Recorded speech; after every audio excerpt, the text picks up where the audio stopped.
SEO is a monster. I will tell you. I have been blogging for over 4 years and I did not understand it at all to begin with. I wrote about like the most random things under the sun that now I've had to go back and delete those posts because they had nothing to do with anything. I did not understand it. Are you an RV person? Or are you just RV life curious, wondering how people live in a tiny space with their family 24/7? Either way, this is a podcast for you. My name is Kate White, and I travel full-time with my family and 2 kids and the dog in an RV. Every week, I sit down either with a fellow RV woman to discuss why she chose RV life and how she has changed on the road, or with a special guest who speaks on a topic relevant to travel life. Pull a chair up to the fire and let's chat. Hello, Janae, and welcome to the RV Queens podcast. What have you been up to today? Thank you. I'm so excited to be here. It's just been a low-key work day.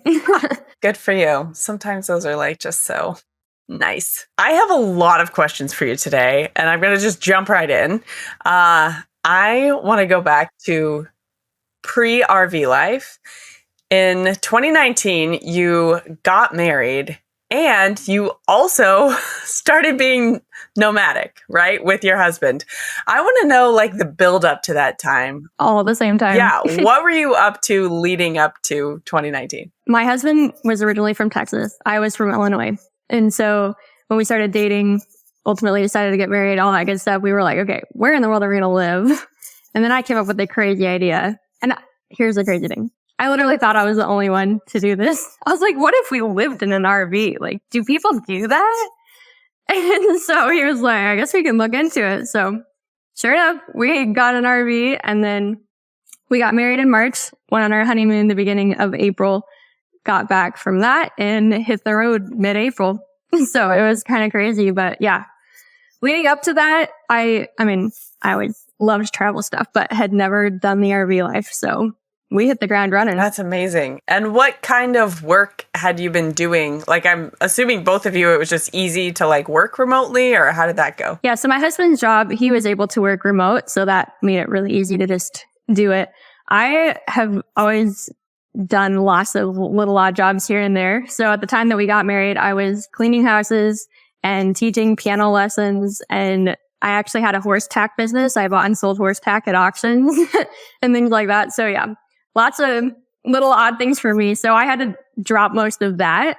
But that's kind of where content creation came in for me after we hit the road. So, okay, there's a couple of aspects of your travels I want to ask you about before we get into the topic of monetizing a blog. First of all, your experience with boondocking. Like, how far into your RV life did you get before you equipped your rig to go off grid? And how did that change your travel planning? So don't laugh at me, but we did not plan at all. We literally got an RV and just set out. We didn't have a campground the first night picked, nothing. Like, I didn't even know you had to do that kind of stuff. Gosh. Like, when I tell you we were newbies, I mean it. So we planned to go 3 hours, and I had roughly like picked a campground, but I thought you just like pull in and like, you know, you're good to go. I didn't know reservations were a thing and all of that. And so we had gone 3 hours, and come to find out the campground that I had picked was actually flooded like completely. We had to turn around. We couldn't even get into it. And so then it was like getting late, and we were like, what in the world? Like, it was crazy. And so we ended up going an hour further, and we found an RV park that we could get in for a couple of nights. And then it was like the panic hit me, and I was like, okay, I should have planned this. Oh my gosh. So I started like planning more. But as I was looking at RV parks, I was like, these things are crazy expensive. Like, I don't want to be paying this. And so then I started looking up like, okay, did we make a big mistake? Like, how can we do this a little bit cheaper? And that's when I came across like the word boondocking, and I was like, what in the world is that? So, you know, I started doing research. What is boondocking? I joined some Facebook groups. Once I looked into it more, I was like, okay, I think this could actually be our jam, because we're not big people. I guess that's what I'm trying to say. And we love like being out in nature. And so I was like, all right, let's give this a try. So we made it to New Mexico, and we did. We went and parked out in the middle of the desert. we weren't equipped at all, and we did it for 5 days. We had a small generator with us that, we would use to keep our batteries somewhat charged, but we just opened all the windows. We had no AC, nothing. We were careful with water because we knew we would have to be. I don't think we showered for the 5 days. We were just testing the water, so to speak. And then we realized we loved it and pretty much jumped into, okay, how can we get better set up for this? And then from New Mexico, we were headed up into Colorado, and it was really crazy timing. God really worked it out for us. I got a message on Instagram from a brand. It was this guy who was just starting a solar brand in Colorado. And he was like, hey, I see you guys have started boondocking. Would you let me put a solar setup on your rig? In exchange for talking about it. And I was like, heck yeah, let's do this. So we did. We went to his property in Colorado, and it ended up being a whole thing. We worked with multiple companies and put it all together. But yeah, it kind of all happened pretty fast. And then from that point on, we switched between boondocking and Passport America RV parks, pretty much. Kind of a crazy start to it, Amazing. But it led to us finding what we loved. So I guess it all worked out. Yeah. Good for you. I love that you just dove in and kind of figured it out as you went. In addition to RVing around the US, you've also traveled internationally, most notably Iceland, Scotland, Ireland, and Canada. Is that right? Yeah, I think we're up to 11 or 12 countries now, but those are the main ones. Nice. Okay, tell me 3 of the most magical experiences that you've had internationally. Maybe the number one just happened 3 weeks ago, which is crazy. We were just in Iceland for several weeks. And one of the nights that we were there, the Northern Lights came out so strong that oh my goodness. It was 11 o'clock at night, and we were getting ready to go to bed, and I thought, I'll just check outside really quick, and went out, and they were in all their glory. It was so unreal. I was literally in flip-flops outside. It was so cold, but I was just too excited. I stayed out there for 2.5 hours. It was epic. And then, of course, they followed us home, but they still weren't as good. Ireland, my favorite thing that we did was we stayed at a castle for 2 nights, and it was just unreal. One of those pinch me moments. That was really cool. We also did an ice cave, an ice tunnel in Iceland. That was pretty cool. That might have to be my third one. Oh man, that sounds amazing. I haven't been to Europe since, dude, I don't even want to say the number of years. I think it's 15 years ago. And I'm so antsy to get back. I love it over there. Oh my goodness. You got to go back. Yes, I know. Let's go ahead and dive into the topic of monetizing a blog. First of all, I want to highlight the fact that you are a full-time blogger, content creator, social media manager. You do this full-time, and you know what's up with making money from the content you create, right? I'd like you to address a question right off the top, which is, why is blogging still relevant in 2024? With what Google's doing right now, it makes that question even bigger, honestly, because it's a dumpster fire. I think it's mainly still relevant because even with the rise of AI and things like that, people still care what other people have to say, and they want our firsthand experience and knowledge, especially when you build a community and relationships with these people. They keep coming back to you because they learn to trust you, and then they want to know more from you. I think it's because of the community and just the connections that you make through it. Describe for us, what are the different ways you can make money from blogging? There's a lot, just like with any other type of content creation. So you can do brand deals just like you would on Instagram or YouTube, things like that. The main ones, though, I would say are ad revenue. So there's different ad networks that once you hit a certain level, you can apply to them. And then if they accept you into their program, then they'll put ads on your site and they manage it all for you. So you don't have to go back and forth with different companies to advertise on your site. They handle it all for you. And then it's like an ad share. So some of them keep 20% and give you 80%, different amounts like that. And for anybody looking to add ads onto their site, you can start with Google AdSense. I don't even think there's a minimum threshold, but there is a minimum payout. And a lot of people don't even reach it. It's quite ridiculous. And the ads are really terrible. They slow down your site. So I would recommend waiting until you hit maybe around like 15 to 20,000 sessions and then start looking at ads if you're desperate for the income. If you can wait even longer, then that's even better. And some of the medium level ones would be like She Media or Ezoic.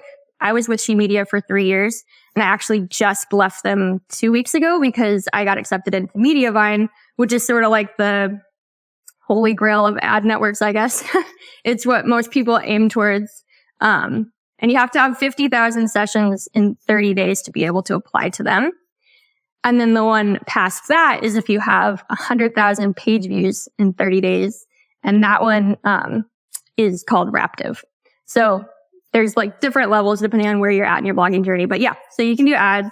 Another really popular one is going to be affiliate marketing. There are specific RV affiliates. Some of the main ones that I like to promote would be Passport America and Harvest Host. Those are like camping memberships. I think ClearSource RV has one. Should have written this down. Off the top of my head, those are the ones I think of. I know there's more. And then, of course, there's the Amazon affiliate program, which when you're just starting out, it pays really small, it seems like. But once you get the momentum, it's actually a really large source of income for me now. So that one is nice too. I mean, there's a few more that you could do. You can like sell products on your site. You can create digital downloads and things like that. But I would say ads and affiliates and like brand deals are going to be probably the 3 biggest ones. Has Amazon been the most lucrative for you so far over the years? If you had asked me that question a year ago, I'd have said no, because I wasn't making very much with it at the time. But since then, I've really learned how to optimize my site for that. And I've also written more affiliate focused blog posts. And they recently have started like a creator rewards program, which is kind of nice. So if I hit certain amounts of shipped revenue in a month's time, then I get a bonus on top of that. So, I mean, I got close to 4 figures last month from Amazon alone. So it definitely can be really nice. Good job. That's amazing. Okay. Tell us about working with brands, because there are a lot of RV women who are getting into or established content creators. They're used to doing the reach out to brands and doing that whole content. What kinds of brands have you found want to partner with you for blog content? The blog space is a little bit different when you're working with brands, because a lot of times you have to educate them. Some of the time they'll already have some sort of blog presence from their team, so they'll understand it a little bit more. But a lot of the time they don't understand it and they just want the social media side of things because that's what most people do. So the first step is kind of educating them if they're not familiar with it. And some of the main benefits are like with social media, it's not really evergreen, especially Instagram nowadays. You're lucky if you get, a day or two out of a piece of content unless it happens to go viral. But with blogs, it's going to start out slower. But as long as you SEO optimize it and you pick like a good keyword that you can actually rank for, that's where it continues like basically indefinitely unless something happens to the post or it stops ranking. So like, for instance, I have an affiliate post that I wrote for an activity that we did in Iceland, and I actually rank higher than the brand themselves on Google when you search for it. So I'm able to put like an affiliate link in that. And I didn't work directly with that brand, but that's just an example of like what you can do.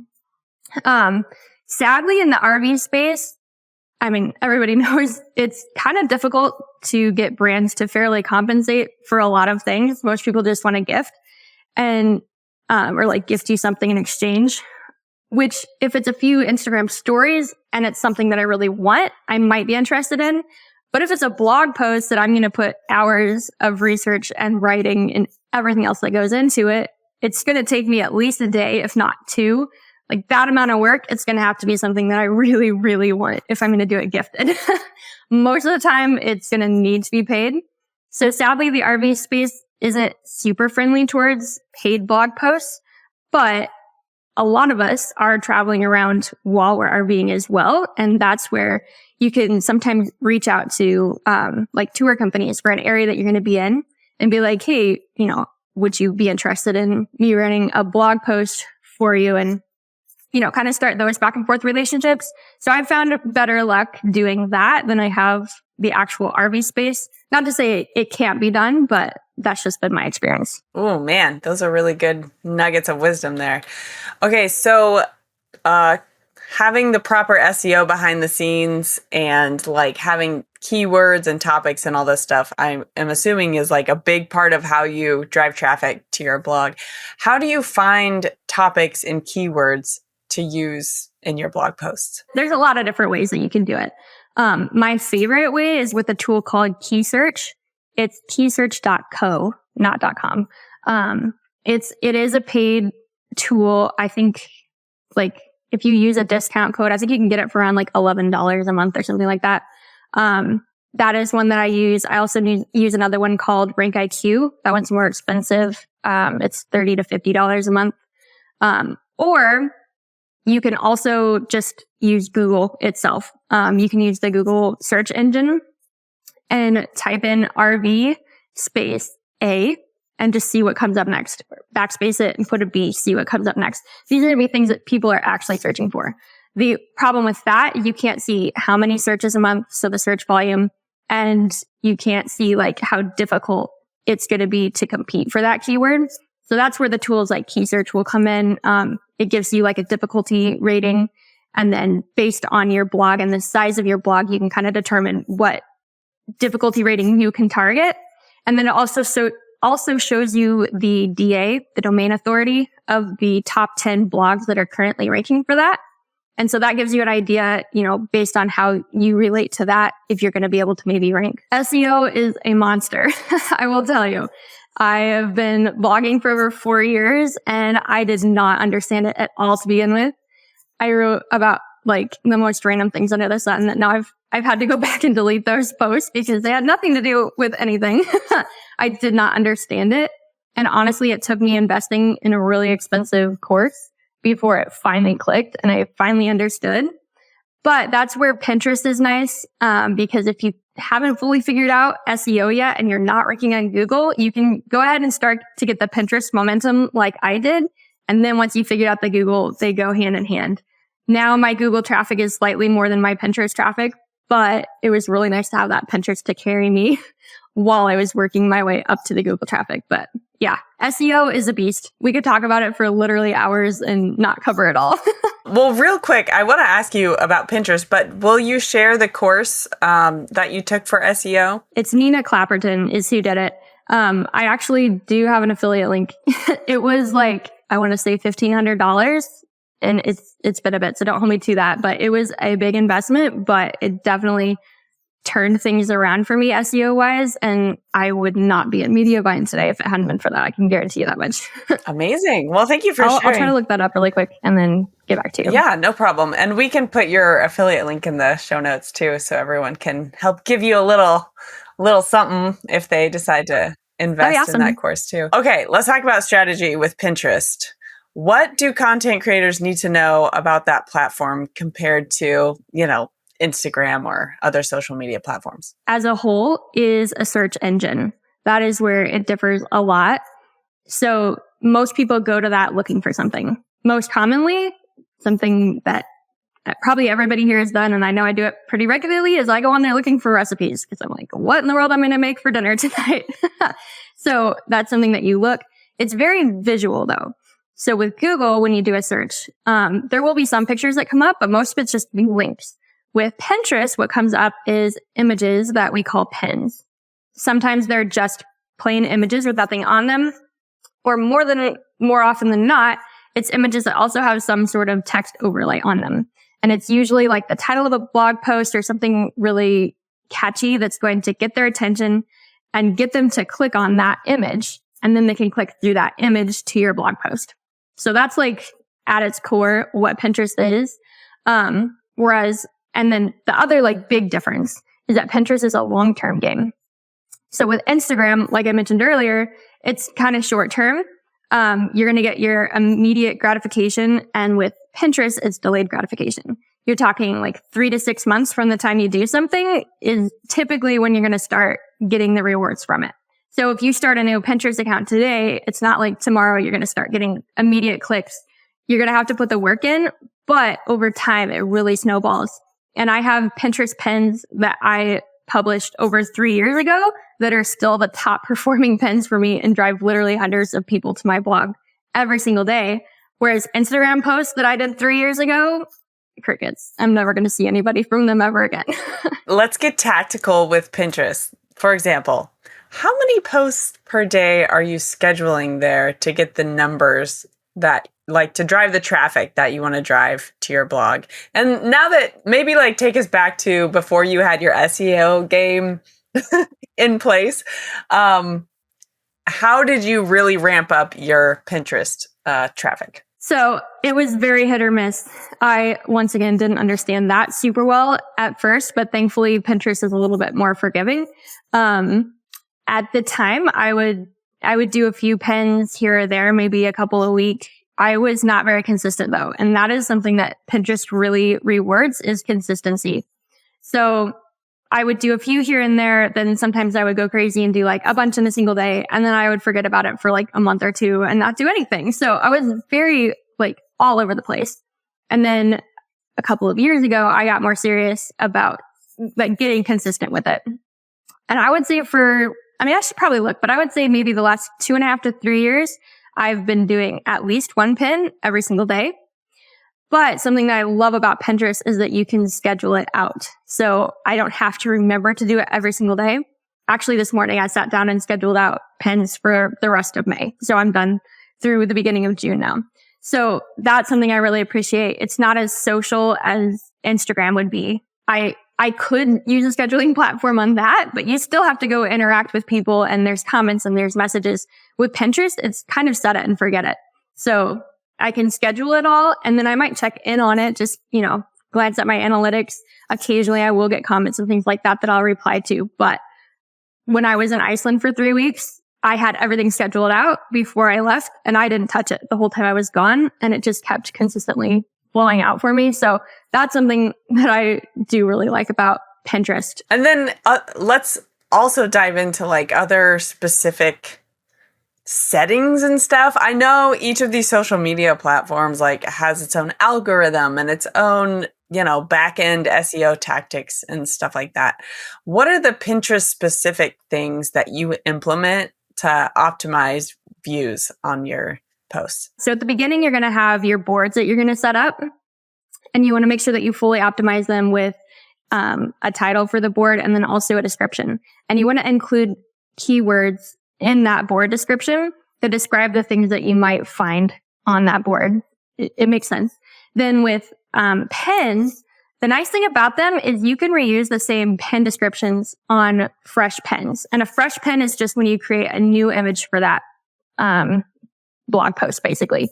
So everything that I do is new, fresh pins. I don't go back and repin old content. You can. Some people use a program called Tailwind that like does a mix of new and old and other people's. For me, I keep it really simple. My current strategy is just one new fresh pin that I make fresh every single day that gets scheduled out. It makes it so much easier than trying to go back and do all the new stuff. I also schedule directly in the Pinterest. They have like a native scheduling tool and you can schedule them out. Currently, I believe it's 30 days in advance. It's different on some accounts, but mine's 30 days. And then you asked how many I do a day. So I do one a day. I was testing a few months ago doing 3 a day.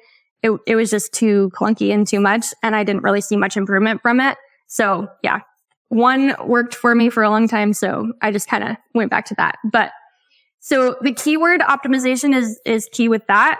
But like I was saying, the nice thing is you can reuse the description. So what I do is I have a Google spreadsheet that I put the pin like URL, and then I put the title of the blog post, and then I put the description that I created for Pinterest next to that. And then I also keep track of when's the last time that I scheduled it. I'm just a organization nut and I like seeing all that kind of stuff. So I keep a running tally of how many pins I've made for every blog post that I have and when's the last time that I scheduled it out. And that also helps me make sure that I'm getting through all of them and not repeating the same ones too often.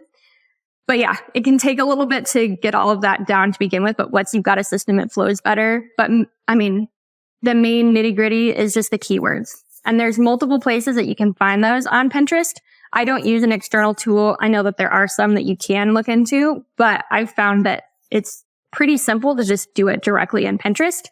I use the Pinterest search bar, and it works the same as Google. If you start to type something in, the things that are going to auto-populate are things that people are actually searching for. And so, like, if I put in RV storage to the search bar, it's going to give me like 5 to 10 probably keywords or search terms that people are searching that are related to that. So I'm going to write all of those down, and then I'm going to make sure to include every single one of those relevant keywords in the description so that I have a better chance if anybody clicks on any one of those, I have a better chance of showing up for that. You can also look in the Pinterest trends and predicts, try to have an idea of what's upcoming, but I found it hasn't been as reliable for RV stuff as maybe other travel. So if you write about destinations and things like that, then it's a little bit better with that. But honestly, that search bar is where it's at for me. Man, this is such good information. Thank you so much for sharing all your secrets. Let's talk about AI real quick, because this is, blogs and creating content and, anything where people have to write things. AI is a hot topic. Do you use it? And if so, how? I do use AI, but I'm really careful with how I use it. So if you hear me say I use AI as a blogger, I'm not saying I use it to write all my content, because I do not. I use it more as a tool, almost like an assistant, to help me with little tasks that are time consuming. So for instance, these Pinterest descriptions that I'm talking about, I go in and I do all the keyword research myself. And then I might go over to ChatGPT and say, write a detailed Pinterest pen description for a blog post titled, and I'll put the title. And then I'll say, write it on a 5th grade level or something to where it's not using big crazy words. But then I'll say, make sure to include all of the following keywords naturally. And I'll paste in that list of the keywords that I was just mentioning. And then the nice thing about that is it comes up with a cohesive Pinterest pen description that makes sense, because sometimes it's hard to fit in all those keywords and still make it make sense. And it's so much faster than me typing it out. So it's basically still what I would have done, but it's much faster for me. So that's one way that I use it. I've tried to use it for research some, but the difficult thing is you have to fact check it so much that I've found it's sometimes just faster to do the research myself. My favorite thing to use it for, though, is ideas. So I'll say, give me ideas for this. Or you can tell it about your audience, describe the person that you're trying to reach and say, all these details about that person, and then say, what are some questions that they might want to ask me as an RV expert? Or what are some things that they might struggle with? And it's really incredible, some of the things that it comes up with. And you're like, oh yeah, that makes sense, but I never would have thought of that on my own. So I really like it for brainstorming. But as far as just writing a blog post, it's absolutely terrible. And I don't recommend doing that at all. Oh my gosh. Yes. And I like what you said, you use it like an assistant, like a little friend. I like speaking to ChatGPT that way too. It's another topic. We'll get there. All right. This has been so helpful, Janae. Before I ask my last question, will you please share with everyone where they can connect with you online and follow your work? So my brand is Adventures with Tuckney. So that's the URL for my website, adventureswithtuckney.com. Or you can find me on Instagram, YouTube, Pinterest. I've started doing Flipboard now. That's a hot topic for bloggers. Basically anywhere social you can find, and it's going to be at Adventures with Tuckney, except for Instagram there's an underscore between it. So it's Adventures _ with _ Tuckney. And the course that I took, sorry, I finally found it. It's the SEO Roadmap is the name of that one. Awesome. And we'll have all of those links in the show notes for easy access, people. All right. I'm going to get a little personal again. When you think back to Janae before RV life and Janae now, what has changed? I would say I've grown a lot I love to constantly be learning new things. And I think my confidence level has probably increased a lot. I feel like especially my knowledge of the world I know that sounds cheesy, but Like geography specifically. I was terrible with geography in school, but now that we've actually been to these places, I feel like I know so much more about them. So I feel like it's just widened my knowledge on like the world that we live on, as cheesy as that sounds. No, I totally understand. I feel the same way too. That's awesome. Okay, well, thank you so much for inspiring us all today and for being on the show. I've really enjoyed this conversation and getting to know you. And I feel like I just took a crash course in blogging and how to use Pinterest. So I appreciate it. My pleasure. I'm happy to answer any questions anytime. Alrighty, I will see you on the road. All right, my friends. Thank you so much for tuning in to today's episode and for being my favorite part of RV life. If you could please like and subscribe on whatever platform you're listening on, that would be awesome. And listen, if you want to have conversations like I had on this episode with your fellow RV women, head to rvqueenspodcast.com/community and choose your RV Queen Circle today. All right, guys, I'll see you next week, or hopefully I will see you on the road. Nice.